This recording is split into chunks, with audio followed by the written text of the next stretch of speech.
Hello out there, Brigadiers, and welcome to the Noise Brigade. I am Bobby. He is Tom, and we are the Noise Brigade. Tom, how the hell you doing tonight? Oh, doing just fine. Doing just fine. We thought we try to pull back the reins on doing these wrestling episodes, but uh yeah, it's been Yeah, an interesting week, hasn't it? every time we're like confident and okay that you know what we've hit our wrestling peak. You know, obviously the one episode where we had like one listener because you know we were talking about wrestling. We kind of got the hint, guys. We're gonna lay off the recaps.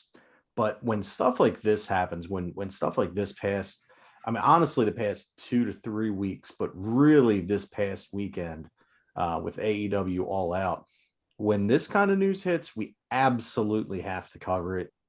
If for no other reason than so we have people to talk to about it because we can sit here and talk to each other about it. That's right. That's right. And it has been one hell of a week, one hell of a couple weeks for wrestling fans, especially fans of my new favorite um, wrestling promotion. And I've been you know drawing the telling the company line here for a little bit as far as AEW is concerned. Ever since Dynamite started, I've been trying to preach the gospel a little bit. I've been watching what I can. Um, Previously, I didn't have cable, so I was stuck with just watching on YouTube and seeing clips and replays and whatnot. Luckily, you have been so kind as to give me access to live TNT, so I've been able the last couple weeks to watch some live TNT. So I've been seeing some live AEW besides Elevation and Dark.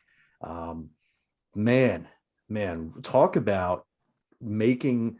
They've been around for over, or it's been 100 episodes now. Um, what an impact they've made in just 100. I think it's 101 now with tonight's episode.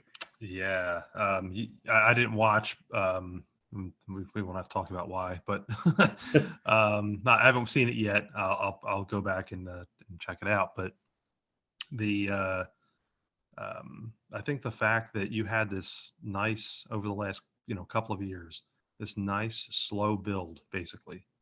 And when we're going to talk about this in some of these promos that were given um, during or after All Out, the fact that you had these independent guys that had no home really other than just bouncing around independents, and they were immediately given this home of AEW, and then they start bringing these people in, and right off the bat, Chris Jericho and obviously Cody Rhodes and all these guys, and it just started building slowly. And then you get John Moxley, and then you get to some of these other maybe not superstar but mid card talents in the WWE, and just building, building, building. And what, 2 weeks ago, 3 weeks ago, CM Punk, Yeah, and and yeah, talk about talk about a buildup of anticipation and of expectation. Ever since AEW came about, he's been linked to them one way or right, another, whether there was any kind of smoke to the flames or not, he or flames to the smoke rather. People were just, oh, AEW signing CM Punk confirmed. Anytime his name came up and there was any kind of wrestling involved, people were automatically saying, oh, he's going to sign with AEW.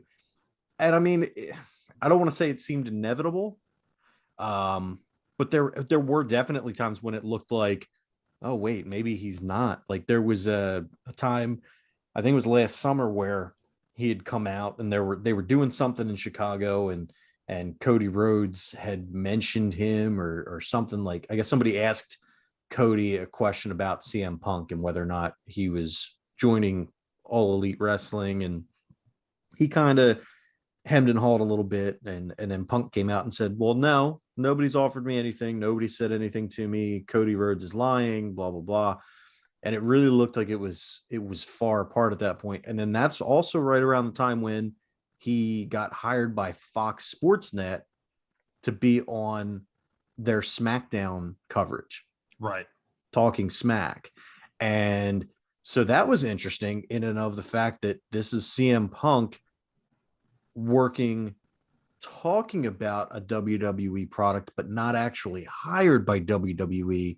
Is this Fox trying to step in and mediate and kind of mend some fences? Um, and it looked like maybe that was the way it was going to go for a little bit, but then obviously, that did not happen. What did you think about that when he started showing up on Talking Smack? I knew, kind of right off the bat that I knew that he wasn't going to return. I don't know why I thought that necessarily immediately. I kind of, you know, was thinking that maybe he had maybe just decided to transition out of the ring completely. Because look, the guy was pretty well decorated on the independents, had a nice run initially, WWE, had a failed run in MMA. I can't, there's no way to paint that nicer. He did. There was a failed run in MMA. And I thought at that point, he's just done with in ring combat, whether that's professional wrestling or that sort of thing. So I thought when he shows up there, okay, maybe he's transitioned, maybe he's just done, whatever. That's what I thought. That's where I thought he was going to stay, not necessarily just doing that. But I honestly thought that that was more of a kind of getting your foot door commentating. And that's where he would be kind of behind the scenes or at least behind the mic. That's where I thought that was going to lead. Yeah, I mean, and that would have made a lot of sense. I feel like he would have, even if he would have somehow just stayed behind the scenes and become a commentator and then ended up back in WWE. I feel like there would have been at least one or two matches he would have gotten involved in. But it was just really hard for me to think that there was any kind of full-time, long-term relationship that was going to be rebuilt between Punk and WWE. Yeah, no, especially after the lawsuit stuff, because they had that the with the doctor, Right, right. that whole bit, and that look, he made it a point during his Rampage debut there for AEW, that he basically felt that like he left wrestling when he left Ring of Honor, and that he came back to it, with AEW. So it to me it sounds like that he was one, watching his interview that he kind of almost blanked out the WWE experience to me Right. anyway. So now let's transition from there to someone who didn't blank out their WWE experience, and we're gonna kind of jump around because there's a ton of people to talk about, a ton of things to talk about here. But someone else who debuted at All Out for AEW is one Mr. Brian Danielson, the American Dragon, formerly known as Daniel Bryan. Yeah, and we knew this. I mean, this was obvious. His contract had run out with the WWE. I think the thing that was kind of still thinking that he may do something was more or less that he had done the stuff on the E network, with the total whatever Total shows they Bellas, were. yeah, Yeah, Total Bellas and Total Divas. and it's obviously it's like that's not him, but at the same point too, oh boy, that's gonna cut a nice paycheck. Oh yeah, So I thought, well, there's a chance he comes, and as time went on, it's like, well, he's obviously going. yeah. I mean, um, and it was kind of cemented when during Punk's promo, people were chanting yes, and he said, "Oh, you're gonna have to hold on for a couple more weeks or something like that because that's somebody else's shtick." right. And so he basically confirmed it right then and there. And there had been rumblings, and so it wasn't a huge surprise, but God, was it cool. It was so Yeah. cool. The only thing that would have been cooler is if they could have gotten the rights to the Final Countdown by Europe, because that's what he used in Ring of Honor. But apparently that was too expensive even for Tony Khan. Yeah, yeah, that is odd, but I do like the fact that how they the flight of the Valkyrie, and then they kind of went into the new tune. I do dig that. Yeah. So that was cool. So that was a nice transition. Yes. Um, the uh, the thing I liked about his promo on why he obviously when it went AEW, um, you know the couple things, he gave it straight up, and it's like, this is why, like, that experience, that passion, that fan base, the fact that, Tony Khan and the office, the management, and the other wrestlers and whoever else, they just care. That's the reason why they all want to be there. And he made that a point, Right. saying that. And the one thing I was happy with, though, completely the opposite of Punk, was that he was gracious for his experience in WWE. He gave, not to say that he, went over the top and was, gave them props left and right during his, obviously his debut promo, if you will. But, good on him. Right. Don't burn those bridges.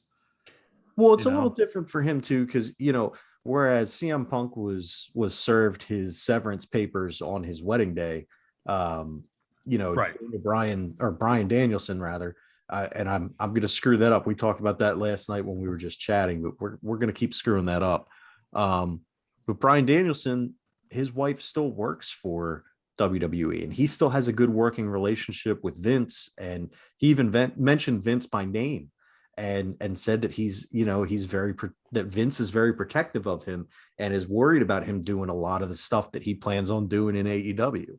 So it is definitely a completely different mindset that he's coming into AEW with towards WWE than obviously somebody like Punk is. Right. And that made, like you said, it makes perfect sense. I think the thing with him is, I still don't see him wrestling a full schedule.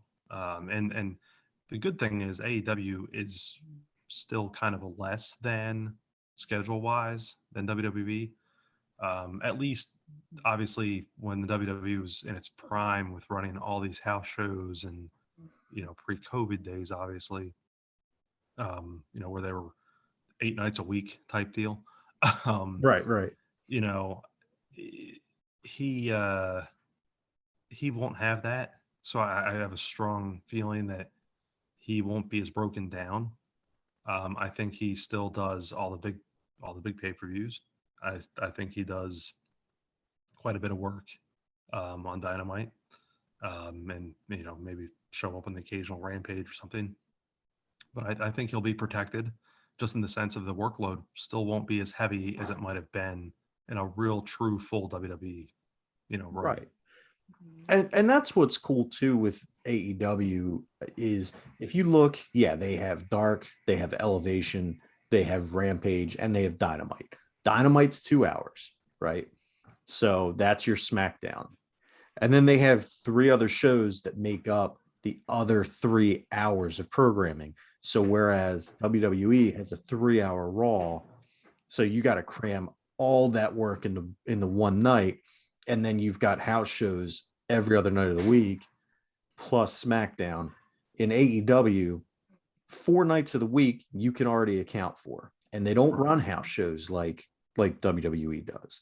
So you're wrestling. If you're not wrestling, you're not going to be Daniel Bryan's not going to be wrestling on Dark. I can't imagine. Maybe he will. Maybe he'll make an appearance here or there.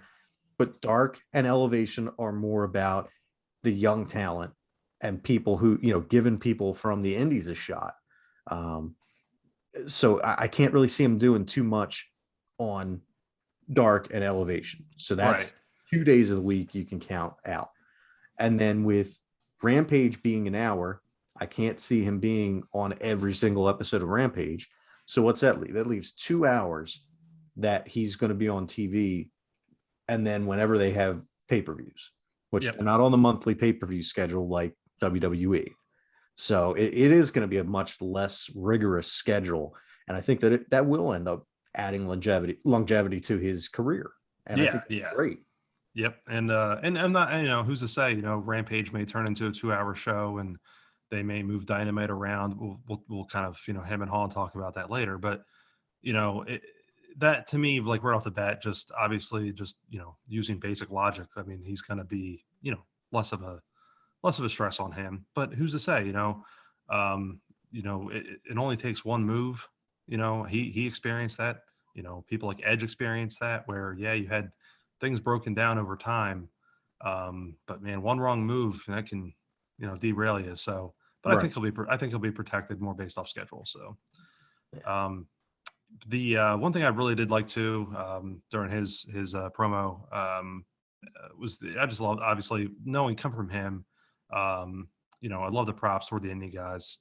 That was obvious that was going to come from him because Right. that's who he is. Um, and the crowd reaction in general just was awesome. You don't see crowd reactions like that very often, so that was cool. And then just an awesome, just a strong promo. Yeah. I mean, he always really has been. I think he's gotten better with time. Um, but this was a good really first introduction into AEW for him. Yeah, absolutely. And one of the things that I liked, and I pointed this out to you when I was giving you the my notes and passing along some videos to you, even when I talked to you last night about it, was how passionate he is about wrestling in and of itself. And and I'll have to tame it down a little bit here for our PG listeners.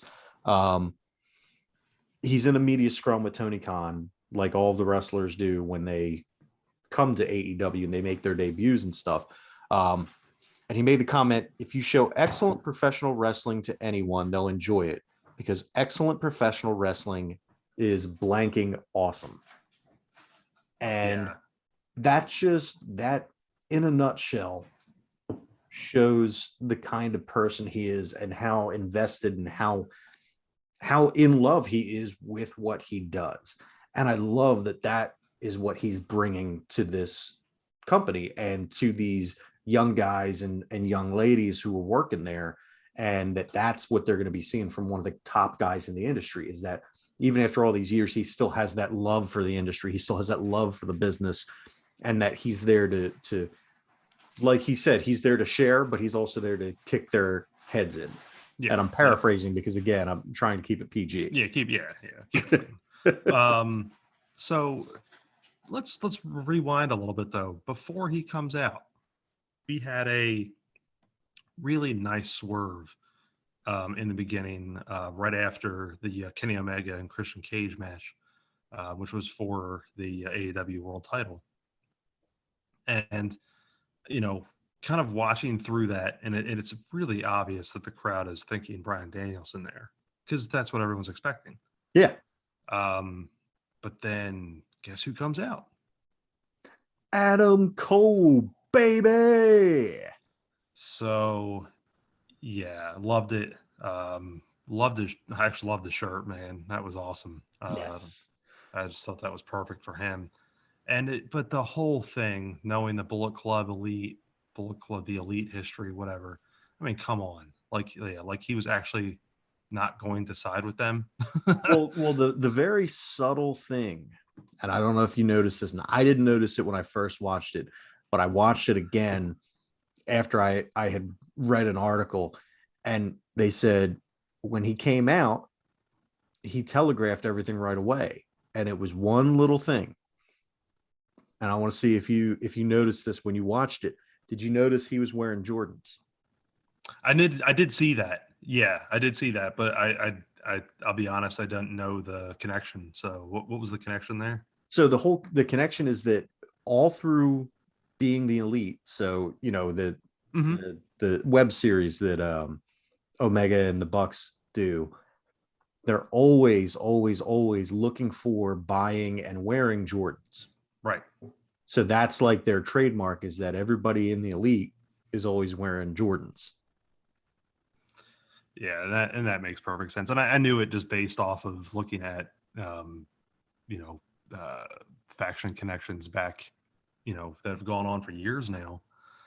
And it's so that was kind of a, you know, an easy play, but it made a lot of sense because it made here I go, made the Bryan Danielson debut that much better, Yes.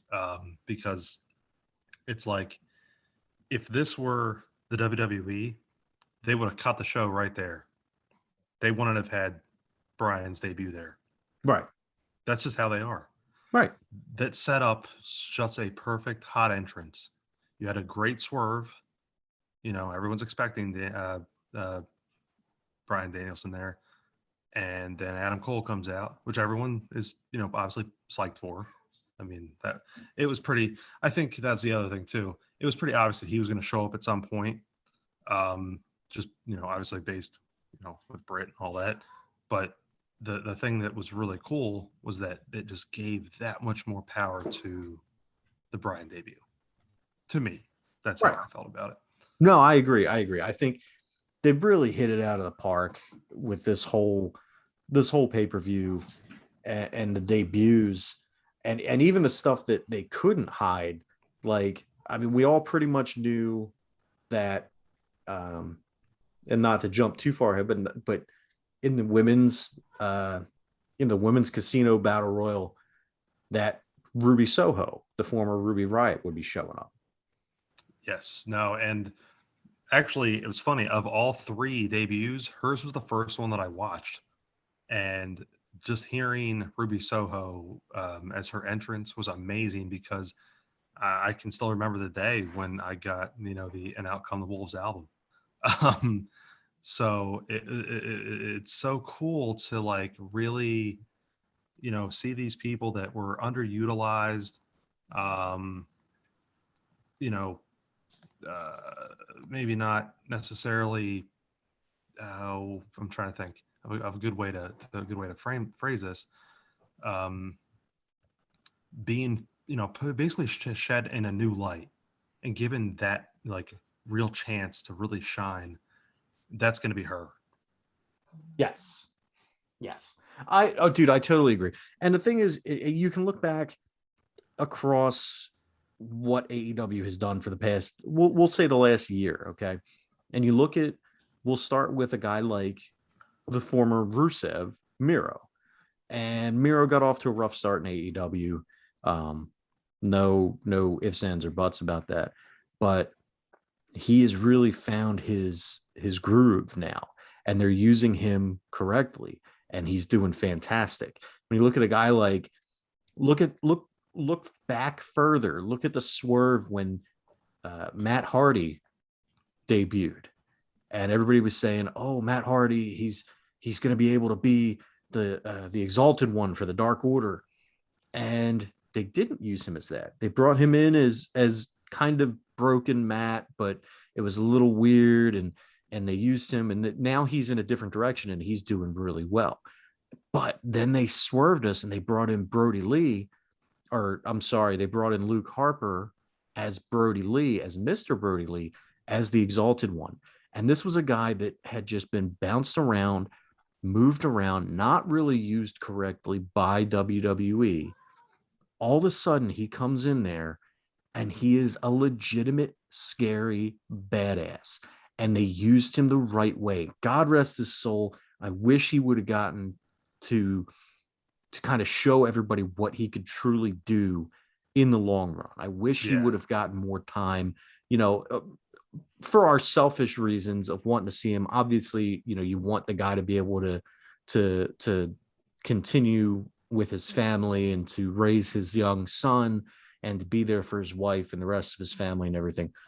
But from a purely selfish wrestling standpoint, the sky was the limit for that faction and for that character, and to see what he could have done. So you've seen this track record of WWE completely misusing people, then AEW swooping in and taking them and moving them to the next level and elevating them to where they should be. So it's going to be amazing to see people like Ruby Riot, Ruby Soho coming in, and we'd seen glimpses of what she could do. Now let's see how far she can go. Right. Daniel Bryan, we know what he is. He's an absolute legitimate superstar in now a company of other legitimate superstars. Let's see what he can do with a good creative team. Adam Cole, same deal. CM Punk, same deal. These guys and Ruby Soho are legitimate stars. I Yeah. can't wait to see what AEW does with them. And again, like I said, where they go with competent creative. Yeah, no, exactly. And the great thing about, Ruby Soho jumping over, and this is one thing, and I think this is something, a lot of people say about AEW. Women's division, not quite there. And it's not a knock. It's just that's one area where the WWE still far excels in. And I will say that, in the fact that they, again, much like anyone else in that card, they a roster, they misuse talent left and right. But they're getting there, and now having, you know Ruby as a get, oof, that kind of really makes the gear spin. It's like, who's next? You know, so this is really exciting. And kind of going back real quick, I wanted to address the Adam Cole debut, and you had sent me a link to his after All Out interview, and it was really cool. The one thing, and I don't know, I want to hear your thoughts on this. Right in the beginning of that, he talks about his contract being up, and he also talks about having to sign a small extension while he's in the middle of a feud. And the only reason why he signed it was because he was basically, uh, really good friends with Kyle O'Reilly and wanted to finish that out. What I can't figure out though is how in $1 billion company they get to that point where, yeah, we don't know when it ended.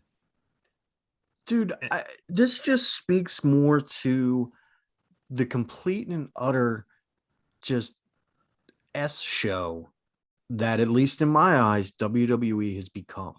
And when you first of all, let's take it back a little bit to Malachi Black, to Aleister Black, another person that AEW or Yeah, WWE criminally underused and criminally just screwed over. The guy's contract expired, or the guy was fired in the middle of the start of a feud against one of somebody who should be one of your biggest stars in Big E. And if I'm telling you right now, Big E does not win the championship with that Money in the Bank briefcase, WWE just needs to fold. And I'm speaking in hyperbole, obviously, but if they don't put the belt on that man, they have no business running a sports entertainment company, right. because Yep. he needs to be the champion, and it Yeah. needs to happen sooner rather than later. Yeah. If they want to keep any kind of interest, I mean, he has to have it. Right. Uh, But you're talking about this company that Malachi Black never had his contract rewritten once he was raised up to the quote unquote main roster. How long was he on the main roster and they never switched over his contract? yeah. Yeah. And I mean, props to Adam Cole. Adam Cole did the right thing, and he did the right thing by his friend. And I got to give him props for that big time, because he could have just said, you know what? I'm out. Screw you guys. I saw what you did to Breeze. I saw what you've done to this person. I saw what you've done to this person. And because I don't know, have you seen any of the, like, there's actually clips of him on when he's doing his Twitch stream and he gets the text message from Breeze saying that he was released. I heard about this. I read about it. I haven't actually seen it, but I've seen other, wrestling websites and stuff, because they'll write, a page about 2 seconds of video. Right. Well, yeah, dude, and honestly though, that's all it took, was just seeing the look on his face and then how he just kind of becomes deflated. Because you see his phone light up and you hear the buzz, and he looks at his phone and he just, hold on guys, and he looks at his phone, and just like the confusion and hurt and anger that wash over his face, and then he just tries to shake it off and go back to it. But like, to see what they did to so many of his other friends, to actually hang in there. I mean, even Bobby Fish, Yeah. Yeah. part of the Diamond Mine, who was a brand new stable in NXT, who looked like they were going to be something. Oh no, no, you're released. Yeah. And Like, now the Diamond Mine is Roderick Strong and a whole bunch of, I have no idea who they are. right.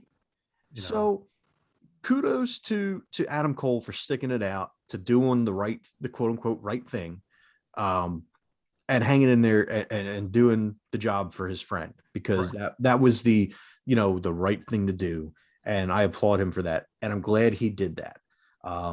but good God, I'm so glad he's out of that trash heap of a company. Yeah, yeah, no, you're not wrong.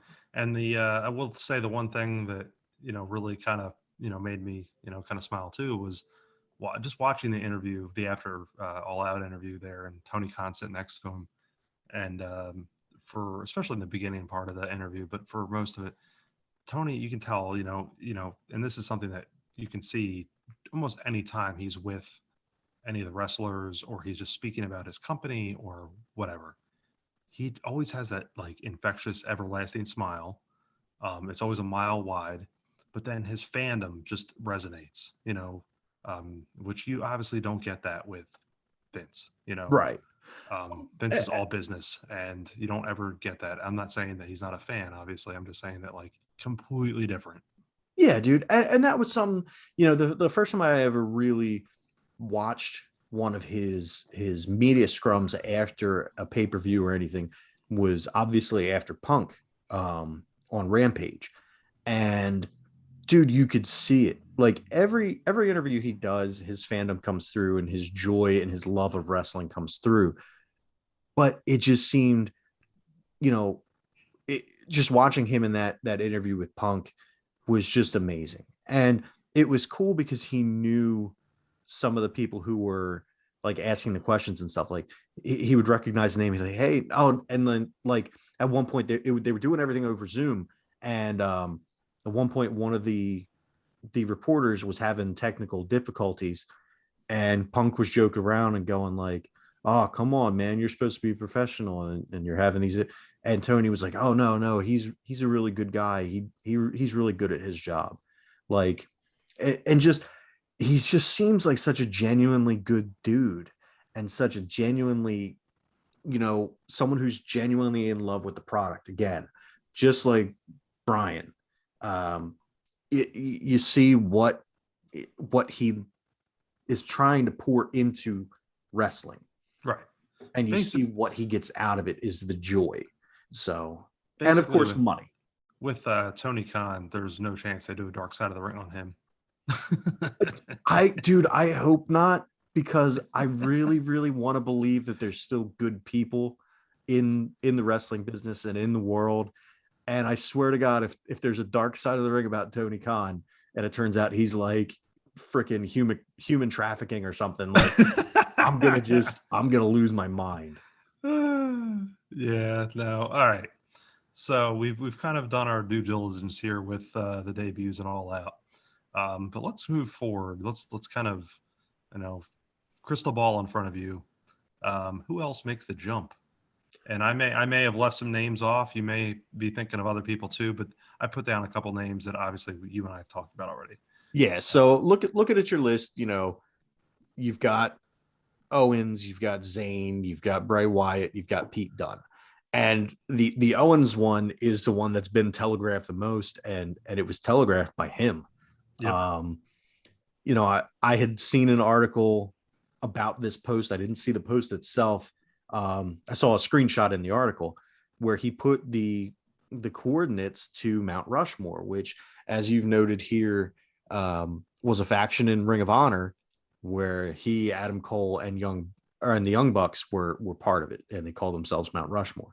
So that's the obvious telegraph. Now, what a lot of people don't know is during all this budget cut stuff that WWE has been doing, a lot of people had their contracts restructured, and a lot of people had their contracts shortened when they restructured them. Right. Kevin Owens is one of them.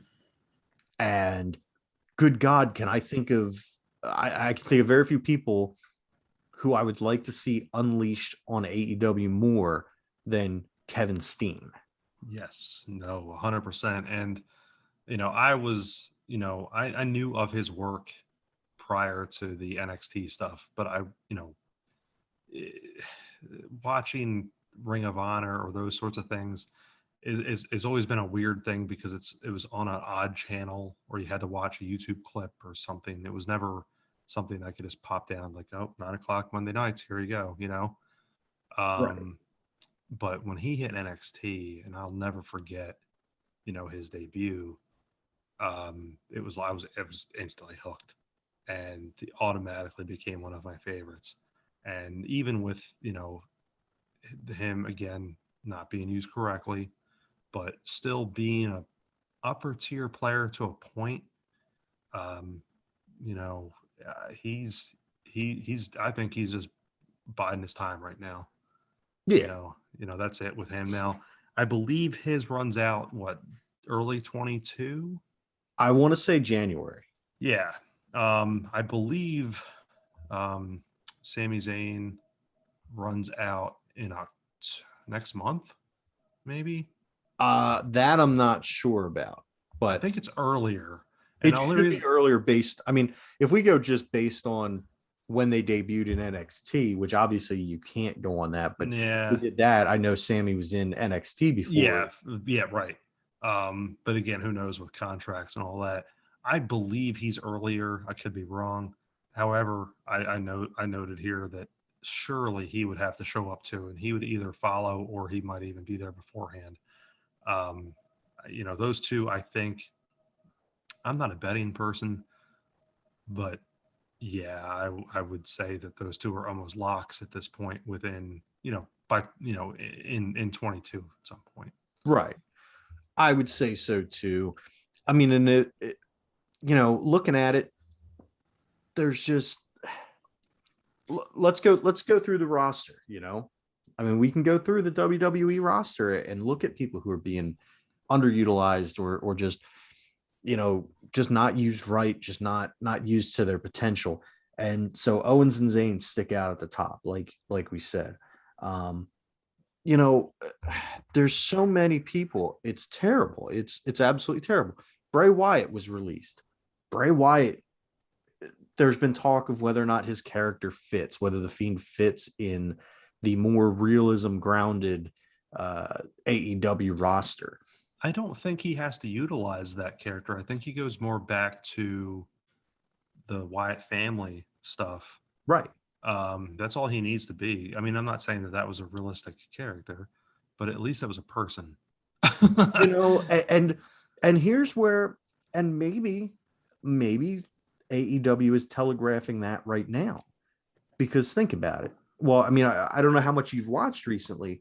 Obviously you didn't watch Dynamite tonight, but the Dark Order, who was Brody Lee's faction, is starting to fracture a little bit, and they could really use a leader. And whose 90-day non-compete is starting to run up? Yep, Bray next Wyatt. month. Yep, next month. So that could be a good addition there. Pete Dunne, another one. He Yeah. could go. I don't, it's weird. I know that the only reason why I noted him was that his contract was similar to Cole's, where basically it was like, oh, oops. But I think he was, and I haven't seen anything saying otherwise, but he was offered an extension. I don't know that he signed. But the thing that I think that he would stay was because he actually is a backstage producer for NXT UK, and well, he's from England, so Right. that's a pretty sweet gig in and of itself, because really NXT UK's got a lot to offer for him, especially. So that's still kind of one of those, you know, it, it's almost surprising that it's a WWE product. Right. Like, it's like one of the last vestige at this point. Right. Right. So I think that's the reason why I believe he stays, but I would not be shocked, because he's another one that, dude, my opinion, top 3 wrestler right now. That's just how I view him. Um, he's amazing, and I would love to see him in AEW. So, but who else? Who else do you think might be there? I mean, I can give you my dreams, my wish list.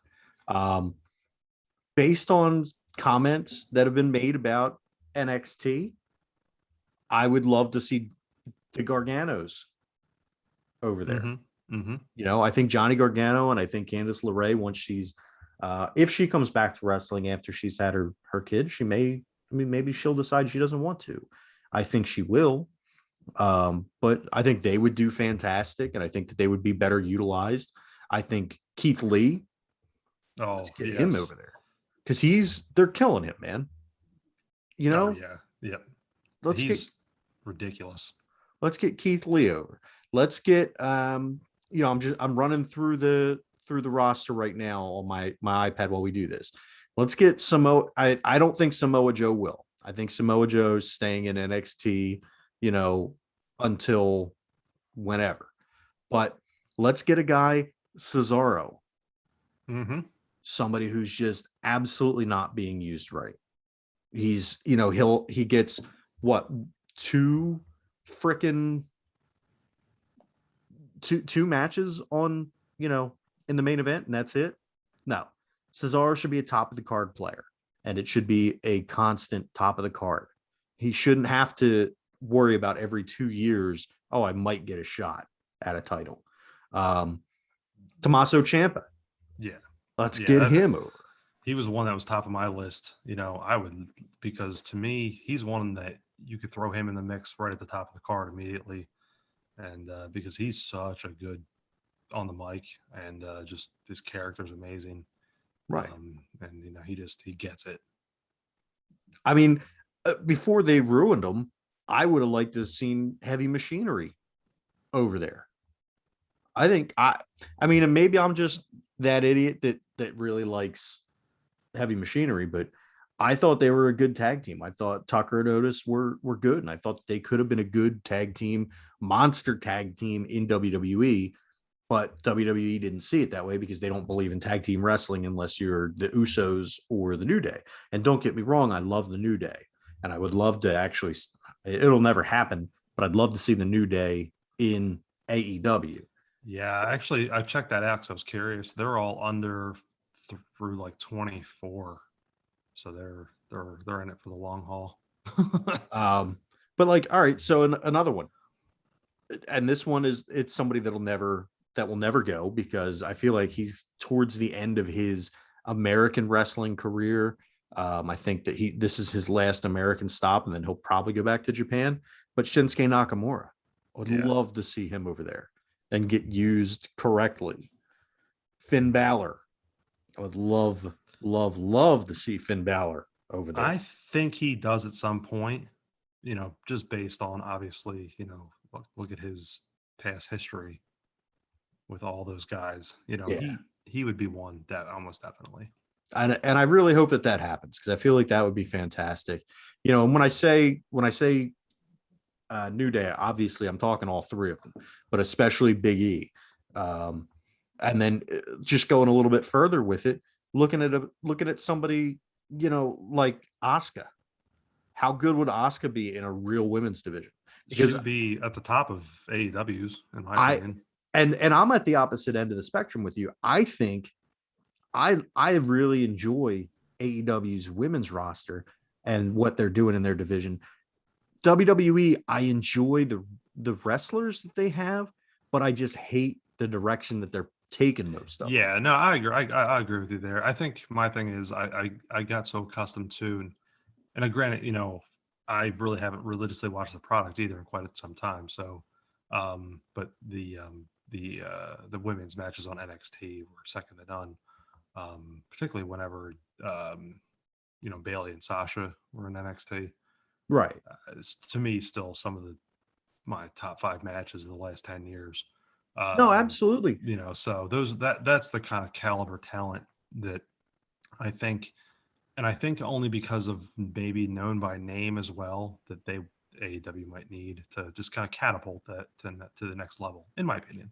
No, and I agree with you. And there's some moves to be made. I feel like, Dakota Kai, I feel like oh, why am I blanking on her name?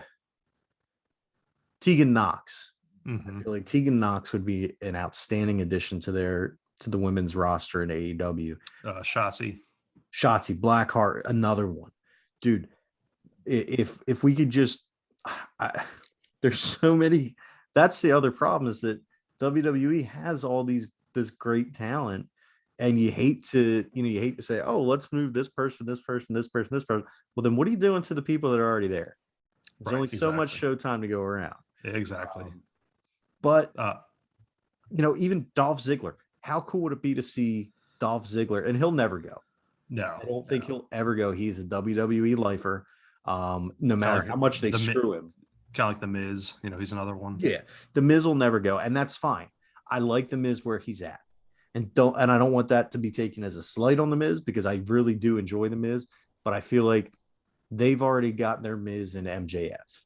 They Right. don't need another one. Now here's my question, and I was wondering this because WWE will occasionally pull this, and I just wondered, where these people would fall on. Just to say, let's boost. We're averaging 1 million viewers.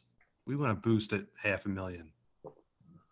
What if a appearance doesn't have to be a match, just a 5 minute, 10 minute segment with somebody like Stone Cold Steve Austin or The Rock, somebody that's going to pull in all those people that haven't watched for years. What I, do you think? Do you think that would even be a possibility? yeah. Oh, absolutely. Wait. So are you saying AEW or WWE? Oh, AW. Oh no, no.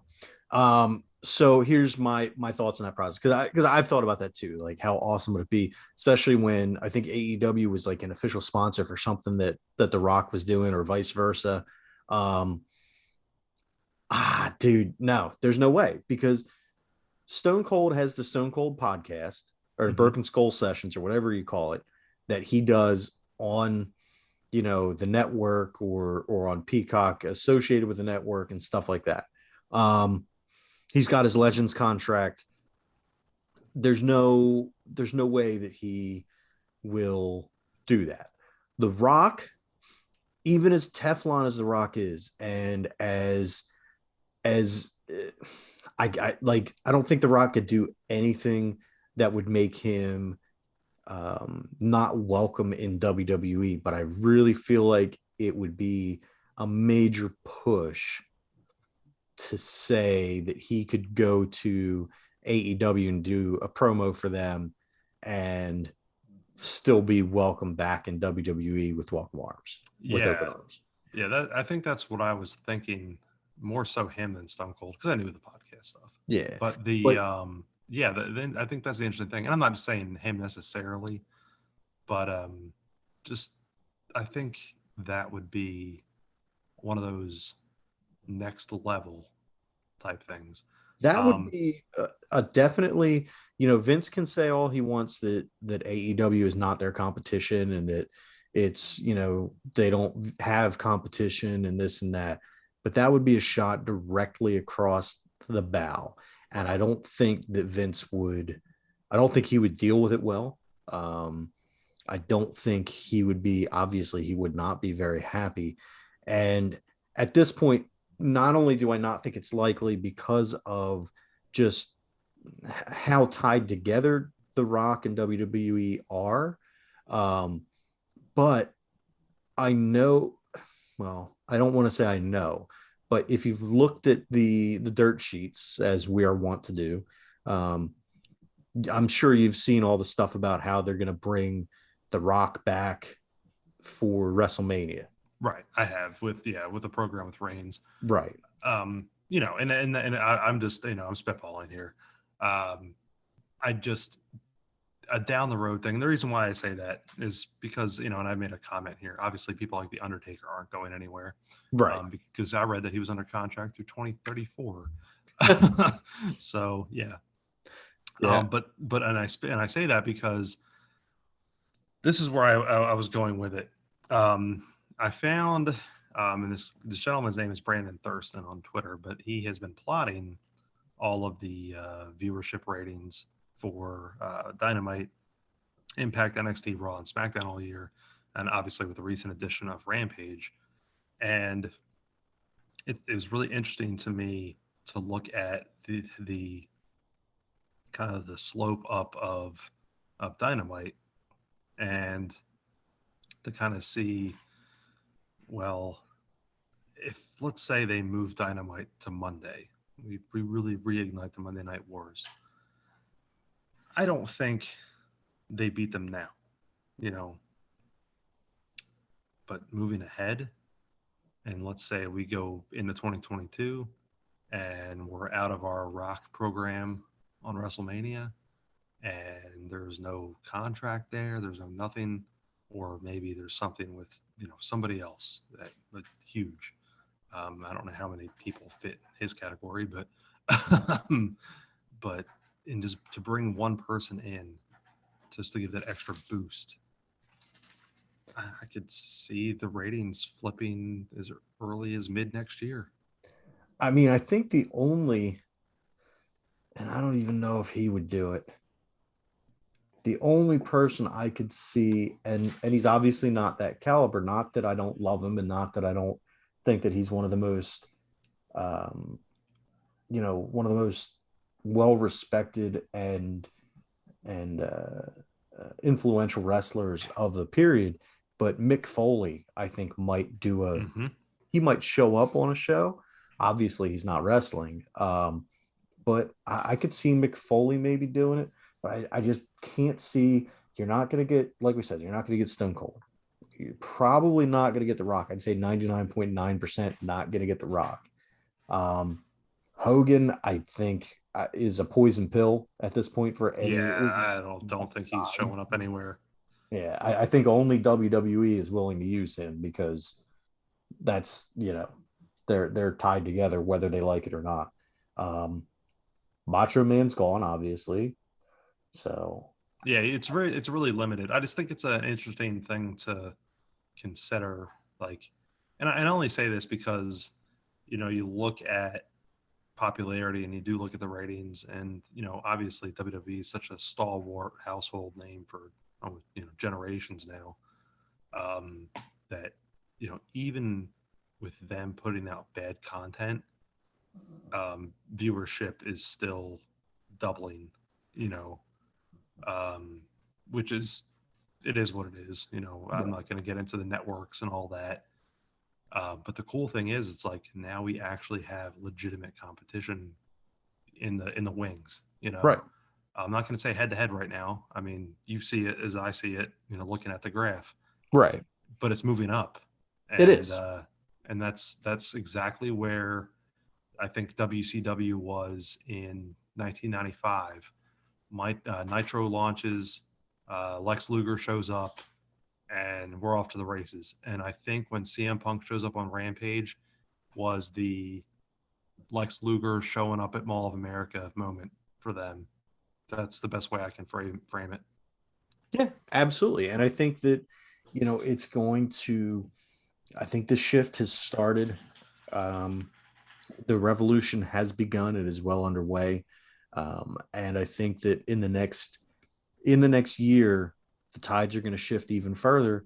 And I think you're going to see, because honestly, I have zero faith in Vince McMahon and Bruce Pritchard to turn NXT into anything other than an utter dumpster fire. Yeah, Um, there's no way in my mind that them taking over is going to be well received, and I don't think it's going to be something that is going to capture the imagination of the viewers. And I think within probably a year, NXT is no longer televised. It's back to maybe just being shown on Peacock. Um, yeah, I can't see it. yeah. No, Um, you're not wrong. I see it being more of a with them in charge. It's going to be treated like a main event type show. right. Just oh yeah, here's these guys we don't use. Hope I'm wrong because I've loved NXT since day one. But it's yeah, more of the same. Yeah, and I mean it all comes down to, for me at least, comes down to how they said they want to use it. They said, all right, so anybody that's on the roster that's 30 and over and that's smaller than 6 feet and blah blah blah. They said, the people that have been here for years, if they're not willing to move on, we're moving on from them. Essentially, is what was Right. said. So your Johnny Garganos, your Tommaso Ciampas, anybody that's been a stalwart of NXT, well, This Yeah. is your time to move on at this Yep. point. Yep. So And you're going to bring in inexperienced wrestlers, bigger wrestlers, and that's not who I'm interested in seeing. So as soon as our guys are gone, our DIY guys are gone, Samoa Joe is, okay, I want to see Samoa Joe wrestle, but I don't want to see Samoa Joe wrestle a broom. yeah, exactly. And that might be where we're at. Right. This is fun. Do you got anything else to close us up with? No, I mean, at this point, all I can say is thank you to everyone in WWE for doing what they do. Me bagging on the company is in no way indicative of my level of respect for you. You guys and girls are doing awesome things, and I respect the hell out of you. I just hate your company, and I just really hope that somehow um, Vince ends up seeing the error of his, I don't want to say the error of his ways, because he's been in business for how many years and has this multi-billion-dollar company. But I just hope that things turn around. And one more thing that we didn't mention. I don't know if you saw this come across Twitter today or not, but apparently Triple H had heart surgery last week. Really? No, I did not see that. Yeah, he had a congenital condition in his heart, and he had to have it fixed at I think Yale Medical School Hospital. So hopefully he's on the road to recovery there. Hopefully that's not why he moved out of taking control of or running NXT. And hopefully he recovers quickly from that, because that's scary, and that transcends any kind of wrestling heat or anything like that. So, you know, well wishes and prayers and good luck to Triple H. Hopefully he gets out of that okay. Um, but yeah, man, it's just sad for me because I grew up like you watching WWE, and watched it kill other companies that I liked and loved. Um, and now I feel like we finally have more actual competition, and hopefully a high tide raises all ships. Yeah. And that's the best I can wish for at this point. Yep. No, completely agree. No, definitely. It's been fun, man. Yep. All right. Well, until next time, we have been the Noise Brigade. Keep watching, keep listening. Send us some messages, man. We've got messages we can take from you. So interact with the show, damn it. Yes. And on Now, that note, we are out. Until next time, have a good one. later on.